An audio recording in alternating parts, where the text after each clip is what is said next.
Hello, and welcome back to another episode of Seek Therapy Podcast. It's me, Jasmine, And America. And Jasmine Ty. and welcome back to another episode. What is that? Okay, I don't hear it anymore. Okay, anyway. So, how's everything been? What's been our highlights? What's been our challenges? I usually start. And I should have thought of this. I think my challenge has been Janae entering toddlerhood. Um, yeah, she's like hitting, like just unprovoked. Like I'm just walking and she runs up to me to hit me, and it's like, what the fuck? Like I am working hard on my body because of you. What is you doing? Why is you doing this?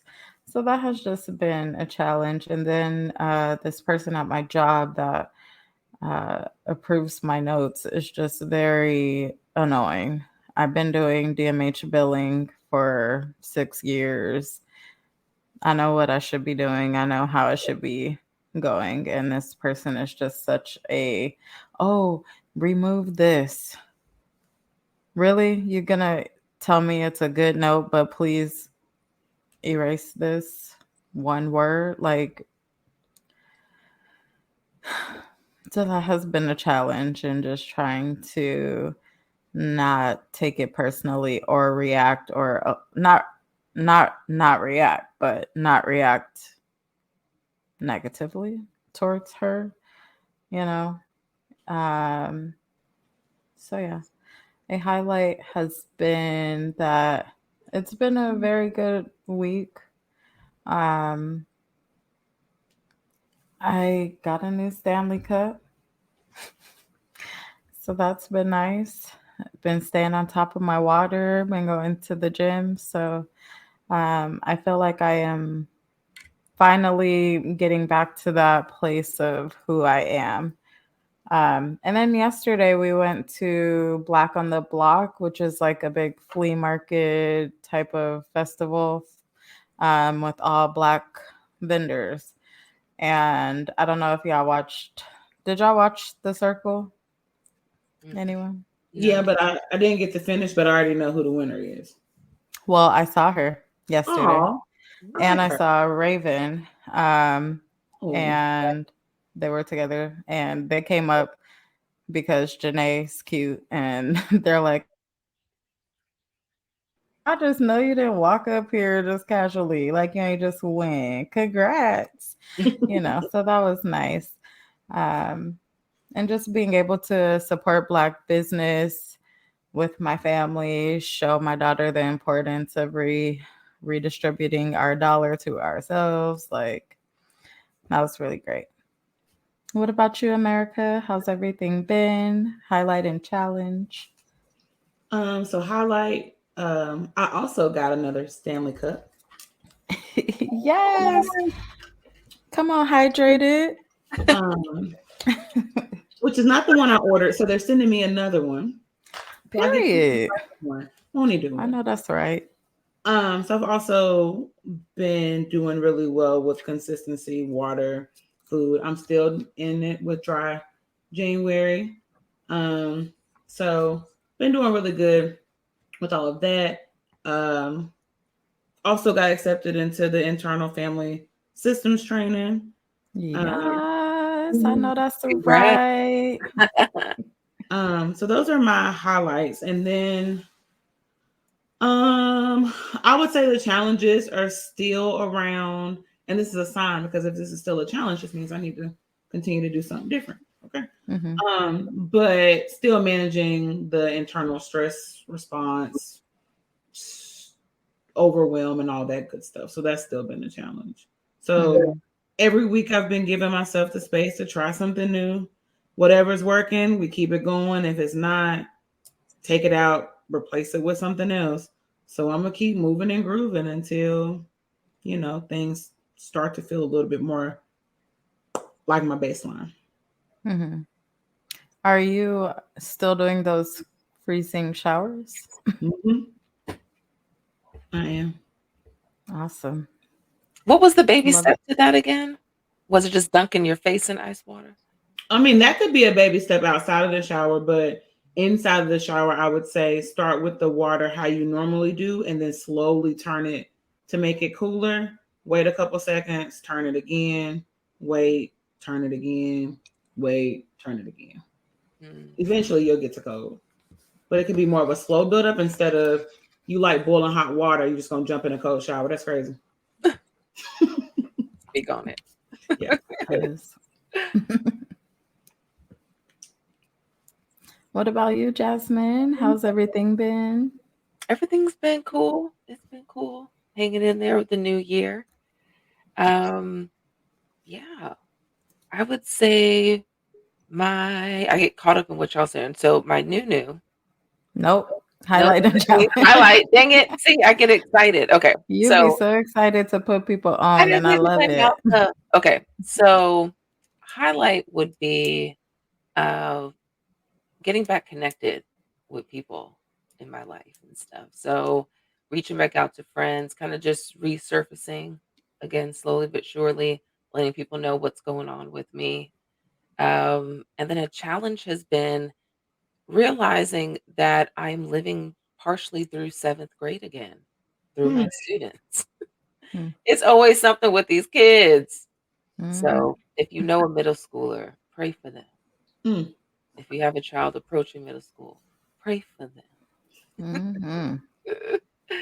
And be sweet to your teachers. So yeah.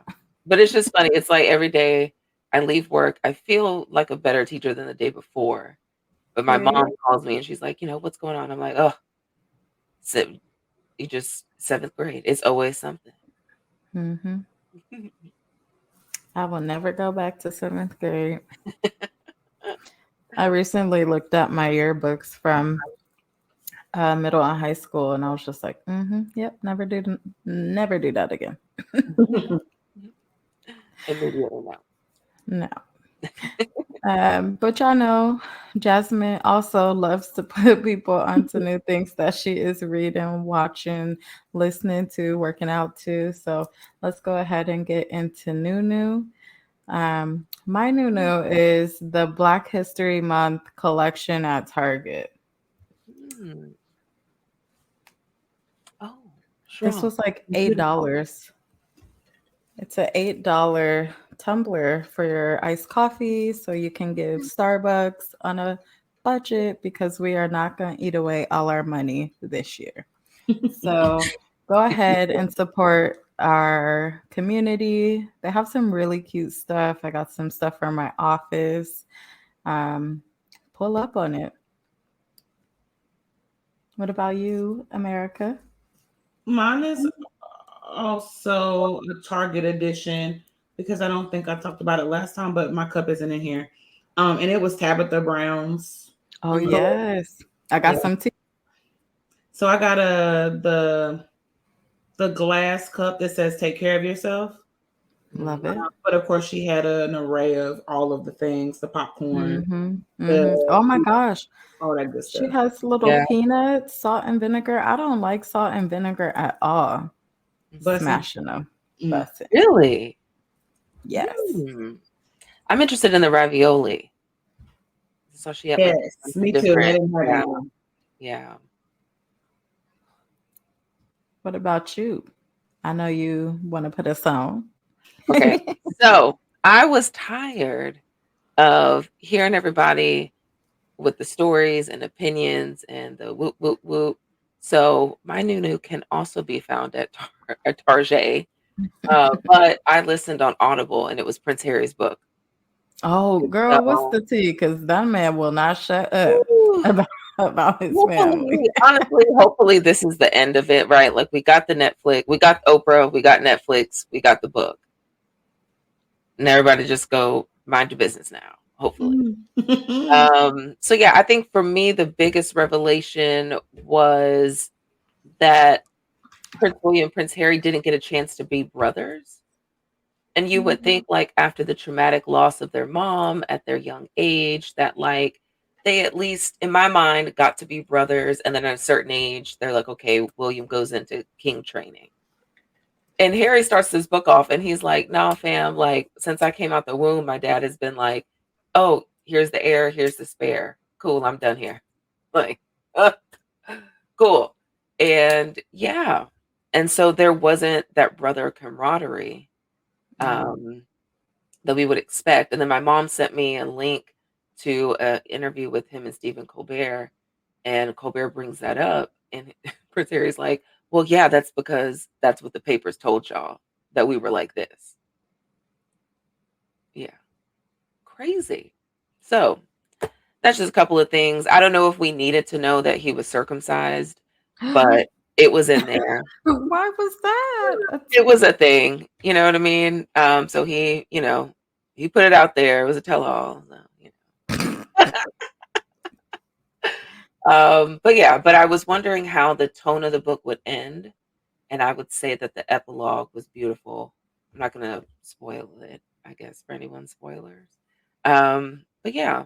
And then I read it I had a girlfriend of mine that also listened to it. So it was cool. We finished like a day apart. And it was cool Okay. having someone to like spill the tea with that's read it fully. And, now when I read all the BS in the media, it's like, oh, well, I don't have to be pressed because I read it for myself. Right. Well, that leads me to, I hope that he has a therapist. Yeah. That was great. He is pro therapy. He seeks therapy.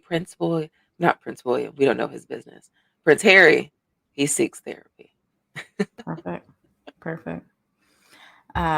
Well, I get a lot of DMs and it can be from people I went to school with or whoever, but a lot of people want to know how to get therapy, how to access therapy, like where to start. And I know that it can be confusing, it can be challenging, especially if maybe you're the first in your family to be looking into therapy. And so I thought, why not talk about how to seek therapy so that people have the tools?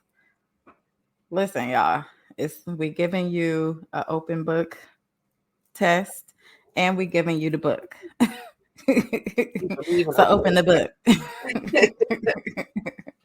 That's one of my favorite analogies whenever I'm talking about like how depression wins and we don't do a lot of the stuff that we know will make us feel better. It's like we taking that open book test, refusing to open the book. We ain't forget the book right there. It's on the desk. We just not opening it. And so, yeah, I've been in therapy since 2018, I believe, off and on. And I've had multiple therapists. I've had a total of 3 therapists. I had 2 aunties. The first auntie, she was really good. She would like ask me some questions that I needed. Um, and my second auntie, she was good also, and she was like retiring. So it was like kind of not pushing me in the way that I wanted it to. So it's important to know what kind of therapy you would be open to. I felt like I said a lot No, at you once. right on the head. Okay, great. Um, Do you I want to share go, with people how you knew that you wanted to go? yeah. Mhm. So I feel like I've shared that growing up, my biological father wasn't in my life. And so that gave me all kinds of fun things that I had to kind of explore and experience. And so in college is when I started working out. And I talked about how my mindset kind of changed while I was working out. And I was having body dysmorphia.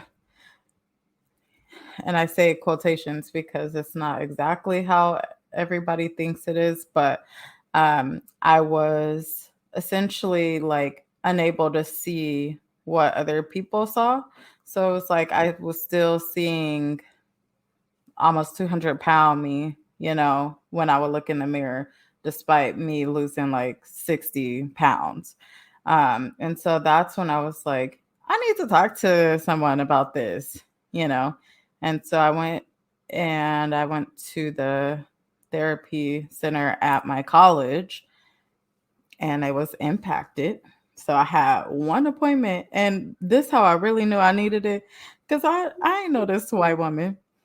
I'm just a boo to the hooing. I mean, crying, just everything. I said, "Oh yeah, I needs this," and I never heard the fuck back. I never heard back. Mm. Never. So I was like, "Well, I guess there must be someone who has more problems than me, or someone who needs it more than me." So, um, I didn't go back. I went, graduated grad school. Started grad school, and then once I graduated from grad school and started to be a therapist, I was like, bitch, I need a therapist. And so whenever I got my insurance, I went to therapy. Um, and the way that I went through that, so I have Kaiser, and I can speak on that perspective. So Kaiser is raggedy. And All right. That's not what I thought you were gonna say. I know. Okay. Yeah, I know. You thought it was That's gonna be not where I better thought than you were gonna no, no, no. And so you have to call them and ask for a authorization for behavioral health um, services. Then, well, back then they didn't. I think they asked me a couple questions, and it was like, "Oh yeah, this just depressed. Yeah, let's say yes to this." So then I was just able to look, and that was taking a long time. They was taking too long for my liking. So I was like, "I'm gonna do what I need to do." I went on therapy for Black girls, which you can also find me on therapy for Black girls, and I'm looking. I was like, "Who accept Kaiser?" Boom, hit him up, and it was damn. I don't. Dr. Freeman. Dr. Freeman was my first one, and that was great. And then she left, and I was like, "No, all of my secrets, come back. come back." So then I went to Dr. Hardy, and then she retired. So I was like, all right, I think it's enough of this agency. So then I had to do the process again. And that's where I found Jasmine, um, who y'all know I love. But my husband was trying to go through Kaiser as well. And now they do like a questionnaire. And essentially, if like your symptoms aren't severe enough, then they're going to turn you away and tell you to do the Calm app or something like that. So yeah, that's why I say it's raggedy. Um, I know people who were actively like in therapy, and then they changed it to symptom based. So if your again symptoms are not severe enough, then you had to just close with your therapist in like 2 sessions.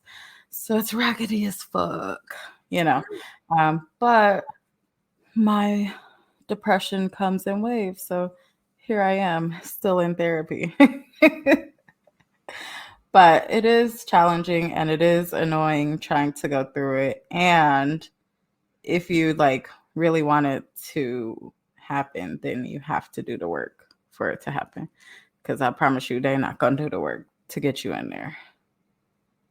They're not. Um, so that's my like experience with seeking therapy. Um, what about y'all? What's your experience been like with seeking therapy? going through insurance, any of that. What you got, America? I knew I knew it. I knew that Jasmine was gonna say that. I thought we I were did too. gonna, That's why I was still looking. I thought Go we ahead, girl. established it's supposed to be. No, Jasmine, you're just really funny as hell. What? Okay. Don't make me feel like I'm lost and confused. Not lost Okay. or confused, So, baby. okay. My first encounter with therapy of was undergrad. So having to go into the counseling center of my university, which I'm fairly certain most large universities do have that amenity available. If you Hmm. are a college student, you are paying for that service in your tuition and fees already. Utilize the resource. I happened to come across it because I had military benefits, and so I had to send my dad the bill each tuition, and that's how just me reading through it, I came across like, oh, once I got far enough in my classes, they let us go in for extra credit. And I ended up matching with a really good therapist that was on campus, Dr. Elahi. And Hmm. and she just really was empathic and opened up a lot of things. She was patient with me because I was that person that, like, 19 years old coming in talking about the same bullshit every week. I'm not paying for it. You know what I mean? So I'm just like, and then he said he would text me that girl, and I saw him at the party. What was the face with those damn blue contacts? And I was hated. So yeah, so he Jasmine. Not the blue contact girl again. Okay, She now brought it back. blue contact. She said, I'm not Lord done. did that so yeah. So just to give y'all a taste of like what she had to put up with me. So, so once I fulfilled my extra credit requirements, I found that at that point, because I think we had to do like 5 sessions, and it was something incentive, obviously. At that point, we started digging into my daddy issues and being the mostly at that point I was 14, only child of an active duty veteran. And if you know, you know, like it ain't easy being cheesy. And so we started working through that at that point. And then that gave me the anchor to come back and start really digging deep. And with that comes those talks of self worth and self awareness. Yeah. And with self awareness comes how can you change your behaviors? What are you noticing? And I would say that she used person centered more, which meant that I could get to this self actualization point. One of my favorite theories in psychology is Maslow's hierarchy. Um, and so it makes sense to me. And she pushed me to use the tools she was teaching to start unwinding what I was going through. She has a great analogy that I still use today, which is we all have a locker. And as we have life experiences, we're going through things, we're putting stuff in this locker. And over time, it gets harder to shut it. And Mm-hmm. all therapy really is just taking the time to take things out, fold it, give it a place, and then it's just easier to close your locker. You're not throwing anything away, you're not getting rid of anything, you're just taking the time to organize it. Uh, and so that just always makes sense to me. Yeah. Um, I since love then, I've that. no, yeah, well, I won't take credit for it, but you heard it here. Um, and so throughout the years, I have found strength, and then I've terminated relationships. Like, I graduated, got a job, moved out, and was like, okay, I have these tools. Now let me use them. I got back into therapy when I moved back in with my dad as an adult, She which, I said, "Oh understand. hell no, Like, I am not raw ducking life." which I understand, you see on the news and stuff like, most of us around this age are going through it. It is expensive. If you don't believe it, just go look at the price of eggs right now. Everybody's going crazy about the Ooh, eggs. I don't eat So, eggs, so I don't girl, know. they $9. no, they're tripping on the egg. 18 eggs yesterday for $9. The same thing that cost me $4 a year or so ago. And It's $4 were insane like the good eggs, like for the good ones, Right. the brown right, ones, Like the the big right, black large the ones brown for ones. the ones, little right, ones. Right. right. Maybe 5 Mm. for organic. So it's crazy out here. And so now looking back on, I realized, okay, it was a normal necessity to have to Mm-hmm. move in. But at the time I was like, no, like I can't process this. Um, Once I moved out, got back on my feet, got into grad school, it was another one of those, okay, I'm cool now. But going through current life challenges, I'm now recognizing that like the tools that I know, the tools that I've learned have gotten me to this point, but in dealing with grief, that is something new.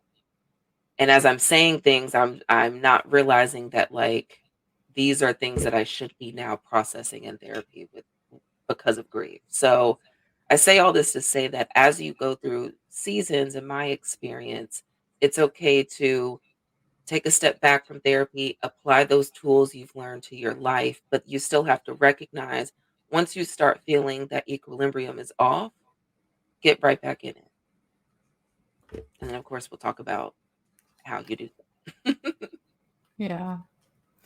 And I also like to look at it as like prevention, right? Because if you are in therapy and you're dealing with the things that are going on and you're getting tools so that you can cope easier, when life lives, you're able to cope and you're able to deal with it. And maybe even in a shorter amount of time than you would have had you not been in therapy. And so just looking at it as like a place where you can prepare for when life happens because we know that it's going to. Mhm, for sure. I think before I do mine, I think that's important what you just said too, because I think for a lot of people, we feel like there's a hierarchy of the pain and a hierarchy of emotions.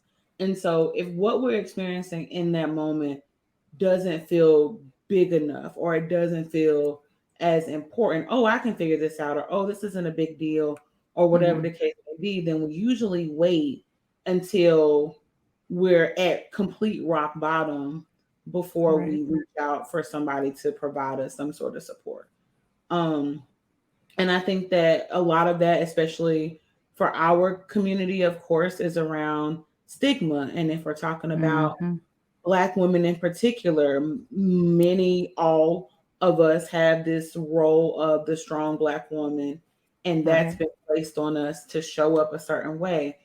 We don't get to experience sadness and anxiety. We are supposed to be all knowing and do all the things and do it with grace. And when we don't, we feel like we're falling short.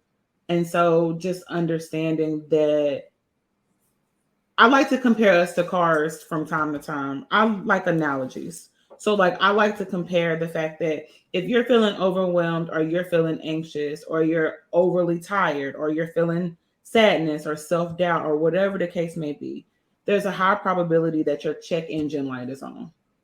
And in Mhm. the same way, if your check engine light was on in your car, you're going to pull over eventually or go to a mechanic to get some. Or you're going to ignore it like college me. And you can And ignore it, but what if you ignore it, your car gonna stop Eventually, yeah. eventually. All right. So the importance of, if you would go to a mechanic if it's your car, then we gotta right. look at going to therapy or seeking out support in the same kind of way. Yeah. Which I know is harder, especially when you are a high achieving Black woman who deals with perfectionism, Hmm. the feelings, Ding. the feelings around doing that and admitting the fact that you are in need of help can be hard to do. So Hmm. I just think that that's really important because some people may not even realize that they're having issues, right? So, Right. like Jasmine, you said, you went to campus counseling. Y'all both went to campus counseling. One around it, well, both essentially around issues with dad and then relationships and all of that. But if people don't realize that like the feelings that they're having are abnormal or not normal to them, then Right. it's gonna be hard Hmm. for them to want to reach out to somebody. Because if your baseline is you feel bad Right. a majority of the time, you just assume that that's how things are supposed to be. Right. Hmm. And it's not until we start having these open and honest conversations where it's like, no, you don't have to feel bad. You don't have Right. to feel sad or uncomfortable or overwhelmed. There's things that you can do, and that doesn't make you weak. And it doesn't mean that you're crazy. It just means you need help because hell, life is hard. Right. Yeah. Um, so I said all that to say, out of the three of us, I am the one with the least amount of actual therapy experience. I know that's not Okay. a surprise. Or maybe it's a surprise. So I have um only engaged in some form of therapy two times. Once as a child, we did like one, maybe two sessions of family therapy. Sure. Couldn't tell you what happened, don't remember. But I'm pretty sure we only went one time. And then as an adult, I also went to campus counseling at UNC, and that was what it was. And I went to maybe two sessions. Um, and I was with a white woman. And at that time, I really didn't think that there was much of a difference there, but now I know that there is a difference. But even in those two sessions, the conversation, now that I look back on it, wasn't what I needed. And I think that that's Mm. probably why I was like, essentially, I was like, fuck it, I'll figure it out. Because I Right. heard the first time and she was like, oh, I want to say she absolutely was like, baby, this is major depressive disorder. What are we doing? And Right.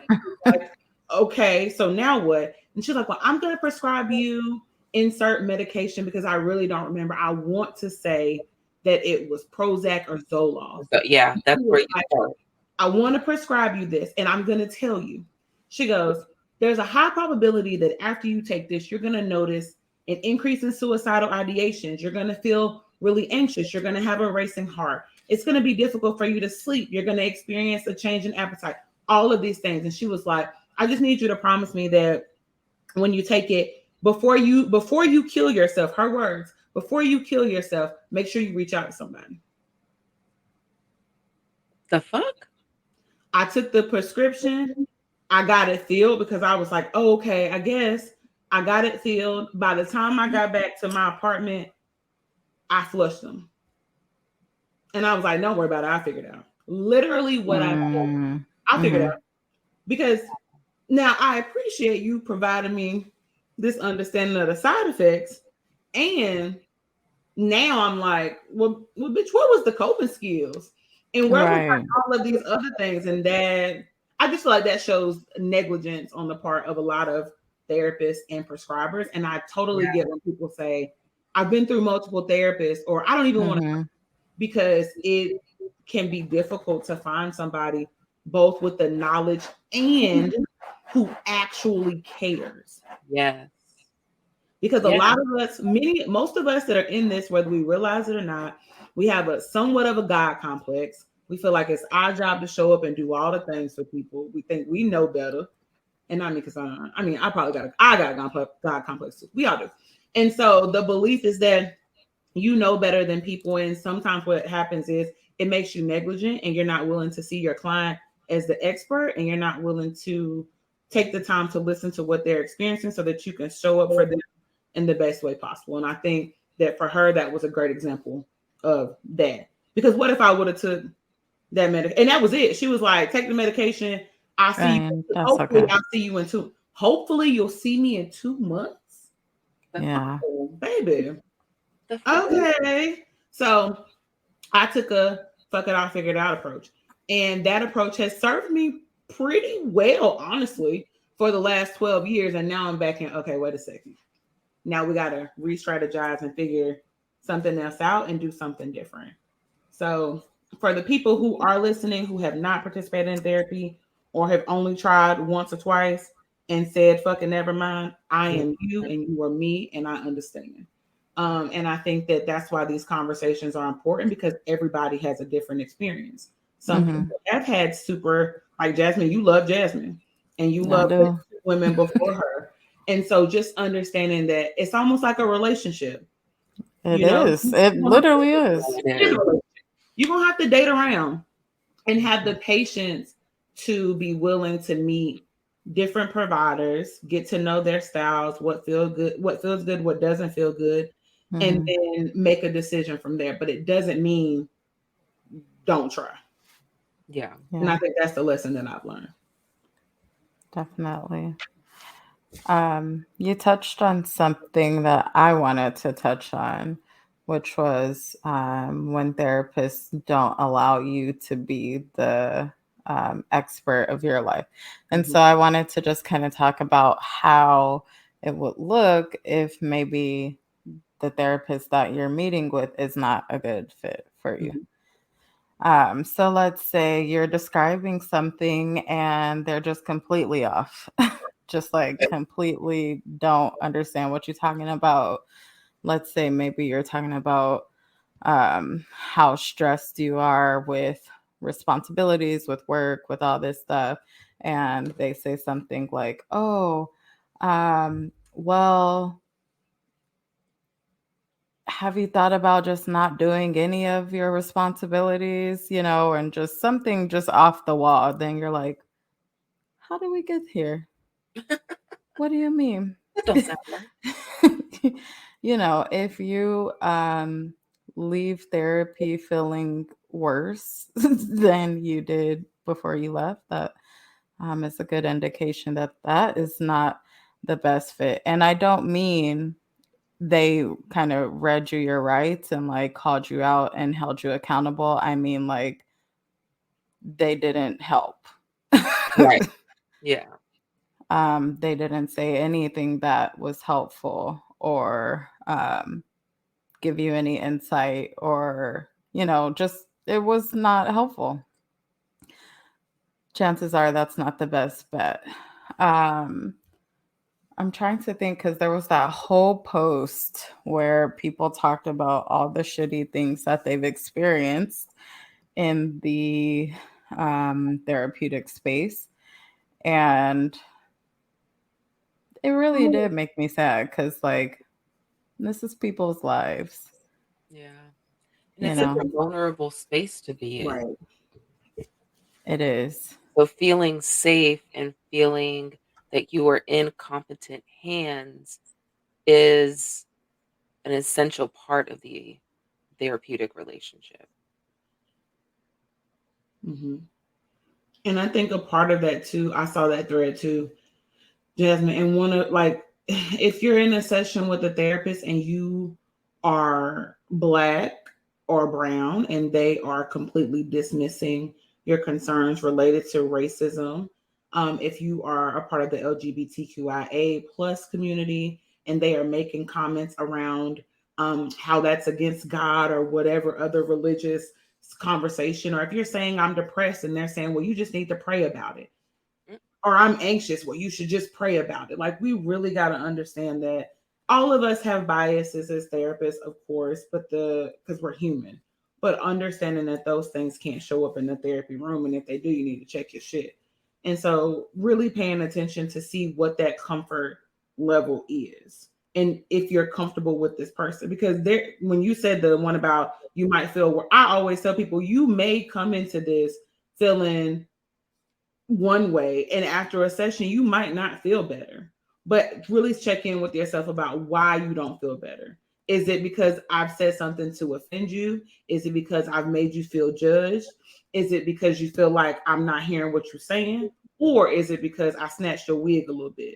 Because it's always going to be that I snatched your wig, because we doing That's what we do, right. It's work. Because we don't have time to be playing around. So I think that's important. Like, there's always, I saw this whole discord around, I don't feel comfortable because my therapist drinks water during our sessions. Or Immediately, no, I'm my drinking therapist, water. listen, okay, I'm gonna drink water, beet juice, green juice, orange juice. You might see me drink a protein shake. You might see me take Coffee. my ashwagandha. You might see me Like, drink you tea. will. You won't be here. And I'm not gonna not do that. Right. But And I'm going to actually, right, I'm going to allow you to do these things as well. It's a safe space for both of both of us. us. Yes. Now I'm not gonna be crazy and eat a full course meal. I might really be thinking about it. You might hear the microwave go off because I've planned my meal already, right? You're gonna hear that. But I'm not gonna sit in front of you and eat a full meal. Like I'm not gonna do it. But if you want to do that, I always hold the space for you. Right. Right. Because if you ate all day, please Right. eat. Do what you need to do. But yeah. And so that's also an important thing to think about. Like, is this person allowing you to show up as your full self and allowing you the space to do what you need to do? Right. And showing you grace when things come up, but also holding you accountable because you know when things are going to come up. Right. Yeah. Some questions that I asked my therapist when I was looking for a new therapist, because I didn't really ask too many questions for my auntie therapist. I was just like happy to be here. But this time I was like, no, we're going to do the work and we're going to be honest about everything. Because with the aunties, I didn't tell them I smoked weed. Like, you know, they Okay. aunties, they went to theology school. Like, no, I'm Mhm. not telling them that. So the first thing that I asked Jasmine was, how do you feel about weed? She's like, I don't mind it. Like, I've smoke. I was like, perfect. Do you have kids? Yes. Perfect. Let's do this. What's your theoretical style? She's like, psychodynamics, some aspects of CBT, a whole cluster of things that I just present. And I was like, same, it's giving. So let's try this. And we went ahead and everything was going great. But you have to know what's important for you.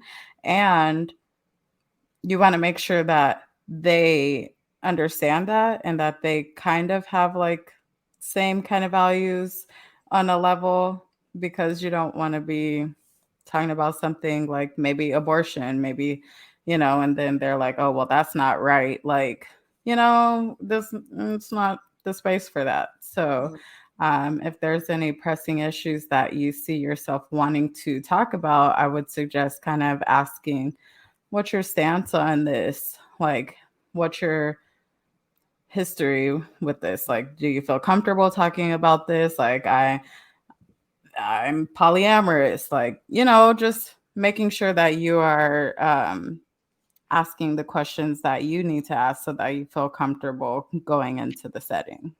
Mm-hmm. And I would say too, some of those questions you might be able to get from that provider's website. People, when you are looking for therapy, as overwhelming as it can be, read, because people sometimes have that information on their website and not necessarily what you're saying, Jasmine. Right. You're not gonna have, yeah, I'm cool with weed. Like, no. I'm cool with weed. Right. But I think also take time to be It's not going to say 420 friendly on the site. 420 friendly and have somebody just You bring a joint, I bring a joint. Listen. We gonna match. Like, you're not gonna see that. I'm on it. Like for me, as I'm entering back into this, looking for a therapist and figuring out what that looks like, one of the things that I'm going to be paying close attention to is, do they have a license? Because I've seen these better, and I'm not going through BetterHelp, let me be very clear, but I've seen these BetterHelp threads where there's no way these people are licensed, not with the same license I have. Ain't no way, because I'm not understanding. So I would pay attention to what their credentials are. I would want to know, am I their ideal client? Right. So like, have they worked with individuals who are experiencing some of the same things that I'm currently experiencing? What is their treatment? I think I think us as providers would ask that because we know kind of what to look for, but some people might not know the difference there. So if you're not sure about the different theoretical approaches, then you could ask them, how can therapy, based on what I've shared with you today, how can therapy help me? And I That's think a good one. That's a Yeah. good. And so that gives you an opportunity to hear from that provider just based on that 10, 15, 20. I know some people do 30-minute consults. But what it is that they've heard, so you can make sure that they are somebody who's engaged and paying attention and able to help you connect those patterns so that you can do the work there. Um, and then one question that people always, not always, majority of the time ask me that I think is a great question is how will I know if this is working?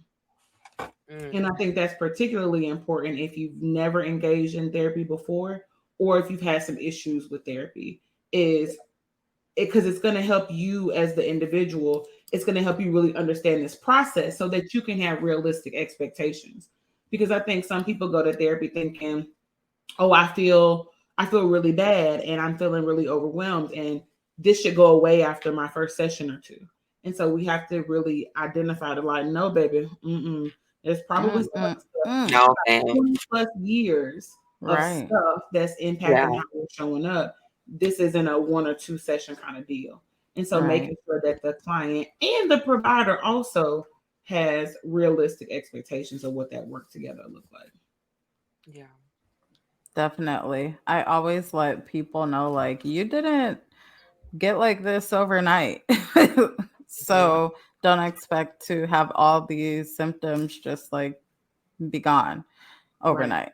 Like Because we're let's not give miracle ourselves the workers. time. Right. No, no, no. No. Like as much as I would love to take you from the pain to thriving and feel good in a day or two, it's just not realistic. I would love that too. I want everybody to feel good, but we got to understand that that's just not a realistic expectation. Yeah. You got to be comfortable with shopping for your therapist, right? You're Mhm. spending money on it some sort of way, even if your insurance covers you. Some people have co-pays. At one point or another, you are paying for it. So get your money's worth. Shop. Um, a big one for me is validation. Are you able to go to that therapist and are they validating your experiences and what you're sharing? Because it is such a vulnerable space, a lot of us go into therapy and we tell this literal stranger, this licensed stranger, uh, things that we don't share with our best friends, our intimate partners, our parents, close family. So, uh, validation is a good thing. Are they receiving and understanding what you're communicating? Are they diving deeper into what you're saying and not allowing you to really sit on the surface? Yeah, okay, so and so made you mad, but what is that anger really stemming from? So for me, one of the things I love about being on the receiving end of therapy is walking out of a session and feeling feeling a little bit lighter, but it's still kind of like, ooh, like, oh, like like you really got your wig snatched. Like It feels you got raw it. Yeah, sometimes. like raw. Like I was trying to find the right verbiage for it, but yeah, raw. Like uh but in a good way, in a renewing type way. For me, the moment I knew that I wanted to be a therapist was leaving a session and realizing that I wanted to provide someone with that click of like, literally, it's not just me going through this shit. I'm not actually alone. And a lot of times, and I'm guilty of this to this day, of like allowing myself to feel and think that you're just in it alone and you got to fight your way, claw your way out of whatever the circumstance may be. And that's not the case. So shop At one of all. the resources I really like that makes it easy in a way to follow the steps that America was saying is Psychology Today. So there you just plug she's saying no, but as a good starting point, possibly, I particularly was not a fan of BetterHelp when I did my research in it. But Psychology Today, I do like that you can put in your zip code and you can filter out what you're looking for if you know what type of therapy you're looking for. Uh, I think they even have it in there that you could do gender by insurance. That way, you're only looking at people that for sure take the insurance that you have. Um, and cater to those initial things that you may be looking for. That's only going to provide you a filter of who is in the zip code that you provide. It's still up to you to go in and then decipher, is this person a fit for me? Those pages do tend to have all of the different arrays of areas that those therapists have experience in. Um, and yeah.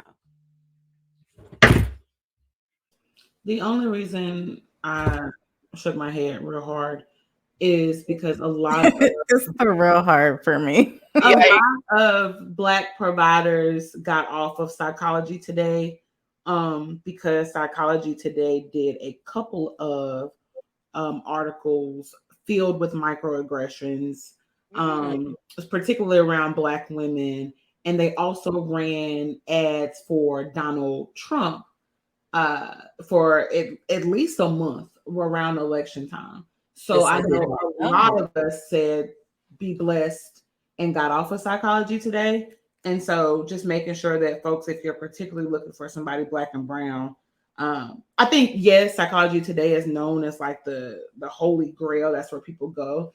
Not understand that, but then also knowing that there might be some providers that you may be missing out on because they made that decision to switch. Very valid. I did know that. They did a whole What's article today? about blackness, Yeah. Black women not being beautiful, and like Shut this, the fuck. I'm sorry. and What? then this whole thing about how how the using Karen is a microaggression, and how we should be more sympathetic to racist white women. And it was like this whole thing. It was a whole thing. So just being mindful of that. Okay, so from the Yeah. bottom of my heart, fuck them. Fuck all of that. Therapy for Black girls Correct. exists. That's where Yeah. I reside. There is also therapy for Black boys or Mhm. Black men. Um, and then there's also Open Path Collective, which offers lower cost therapy. So if you don't have insurance, that's a good option as well. Now, be mindful that some people may not be licensed and may be being supervised by someone who is licensed. And that doesn't mean that the quality is not going to be the best, because I've been unlicensed as well. So, that is some options that I am aware of. Um,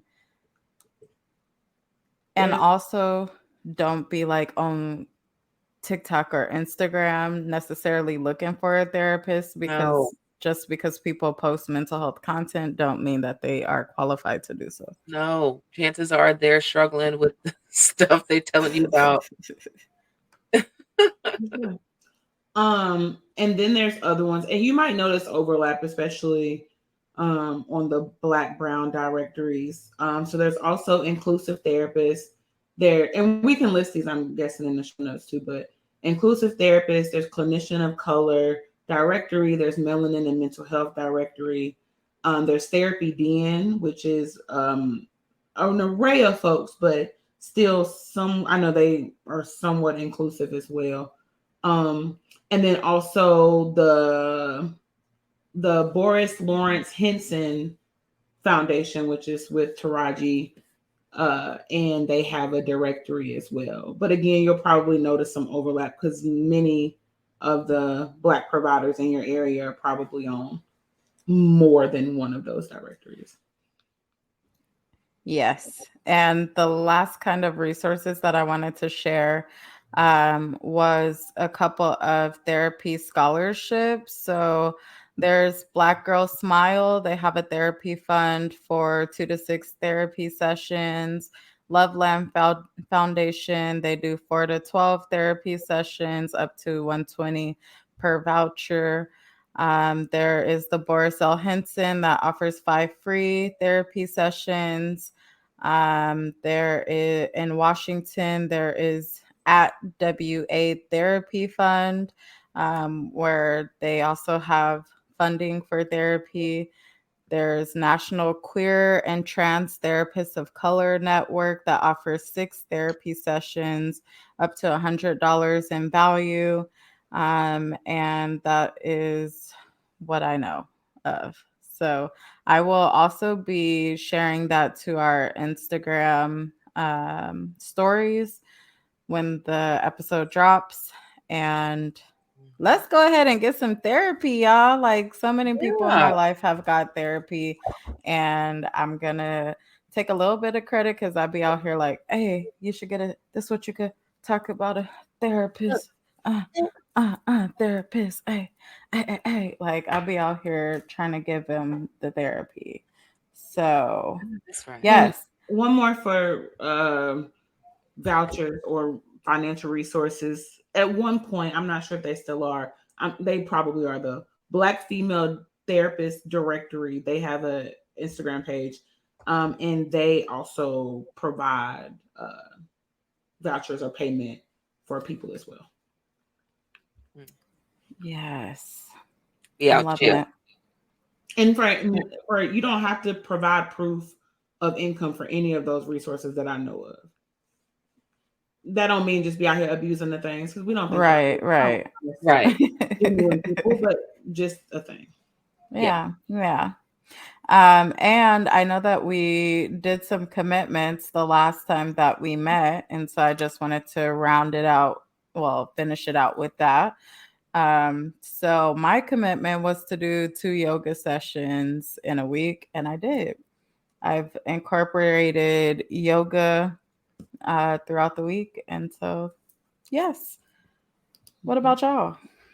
Mine was to commit to stretching every time after I lifted, and baby, I did. Won't he do it? Yes, Okay. period. Okay. And so, Mine was a bedtime, and we didn't make it all week, but I did start a new workout, which is a dance class, and I made it to that 3 times. good. Period. And so let's celebrate that. That is the progress. Yeah. Correct. I did something. It just wasn't what I said I was going to. And we're gonna get it together. We are Uh, eventually. yes. But hopefully you all have got something good from this episode and you are inspired to go out and seek therapy for yourself. Just know that you are the best um, thing that you can work on. You know, you can always improve. And so therapy will also help you with that. So pull up, let your friends know that we get in therapy this year. Remember, you can drink the kale drink, you can do CrossFit, you can do Legree, um, and you can walk 20,000 steps a day. But if you're ignoring the things going on in your head and in your heart, then you're still not truly healthy. So go on ahead and seek therapy, honey. We all need it. We will see y'all soon and take good care. Yeah. Bye. Bye.